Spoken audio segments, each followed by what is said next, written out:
When we talk about mental health, it feels like the conversation is almost always about reacting. It's about fixing problems after they've already popped up. But what if we could just flip that whole script? What if we could actually build a solid foundation for mental wellness, right from the get-go? Well, today, we're diving into a powerful blueprint that does exactly that. It's all about moving from a defensive position to a proactive one for our collective well-being. So, that's the big question for today, isn't it? How do we stop just playing defense and start playing offense with our mental health? How do we build wellness systematically from the ground up?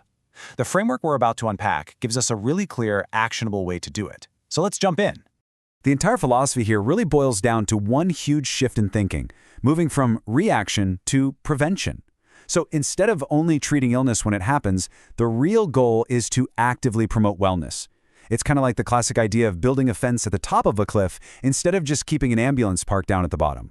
What I think is so interesting here is the language itself. This isn't about some vague, feel-good concept. The framework actually defines this as strategic work, and it has three super clear goals. First, reduce the things that put us at risk. Second, build up our inner strength, our resilience. And third, create environments where we can all genuinely thrive. It's a deliberate, organized process. Okay, so if we want to intervene in a way that actually works, where do we even begin? Well, we have to start by understanding the root causes, or as our source material calls them, the determinants of mental health. These are basically the underlying factors that shape our psychological well-being, for better or for worse. So the framework breaks these determinants down into three main buckets. First up, we have individual factors, things like our genetics or our own personal psychology. Then there are social factors. This is all about our relationships, our family, our community. And finally, you've got the structural factors. This is the big picture stuff, like access to healthcare, economic stability, and even public policy. All right, so we've identified the root causes. That's kind of like the diagnosis phase. Now, for the treatment. What are the actual concrete actions we can take based on what we've learned? This is the three-part game plan for intervention. Step 1, reduce risks. We actively work to minimize the negative factors that can harm mental health. Step 2, build resilience. We strengthen our ability to cope when things get tough.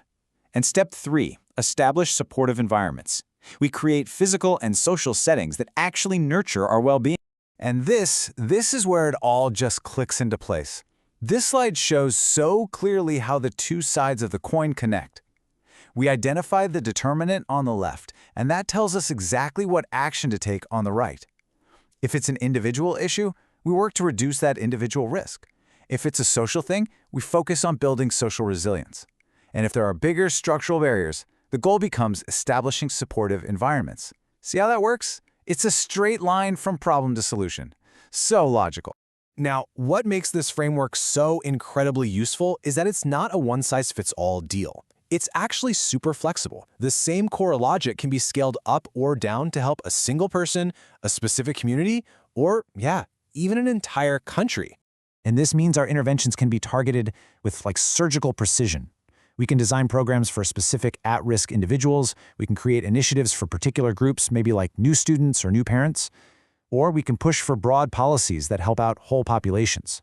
The strategy just adapts perfectly to the scale of the problem you're trying to solve. All right, let's zoom out for a second and put all these pieces together. We've looked at how to identify the causes, we've seen what actions to take, and we know how to scale the solution. When you combine all of these elements, what you get is a really comprehensive and proactive model for building mental wellness. This table just lays out the entire blueprint perfectly.